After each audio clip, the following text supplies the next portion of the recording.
আমি আজকে একাত্মতা ঘোষণা করছি এই কারণে, আমি আমার সন্তানের হত্যার বিচার চাই। আমি বিচার চাই, আমি বিচার চাই। এই বিচার আপনাদের নিশ্চিত করতেই হবে। আমার সব সন্তানের কাছে আমার অনুরোধ, আপনারা আমার সন্তানের হত্যার বিচার করুন। কারণ হাদির শেষ ইচ্ছা ছিল যদি মৃত্যু হয় তবু যেন আমার মৃত্যু বিচার হয়। আমি এই বিচার চাই।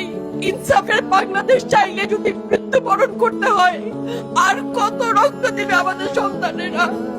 আর সহ্য করার ক্ষমতা আমাদের নাই। আমাদের সন্তানদের বাঁচতে দিন। ইনসাফের বাংলাদেশ গায়েব হোক। আমরা আর সহ্য করতে পারি না।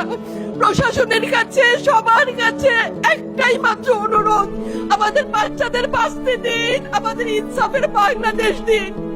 কথা বলার শক্তি আমার নাই, আমার চোখ ভরে আসছে। আমি সহ্য করার শক্তি আমাদের নাই। আমাদের বাচ্চাদের বাঁচতে দিন। প্রশাসন সজাগ হবে কবে? আর কত মৃত্যু আমার বাচ্চাদের দেখতে হবে? আমি কথা বলতে পারছি না। আপনারা সবাই আমার বাচ্চা হাদির জন্য দোয়া করবেন, আমাদের বাচ্চাদের জন্য দোয়া করবেন, আর ইনসাফের বাংলাদেশ যেন কায়েম হয় সেজন্য দোয়া করবেন। আসসালামু আলাইকুম।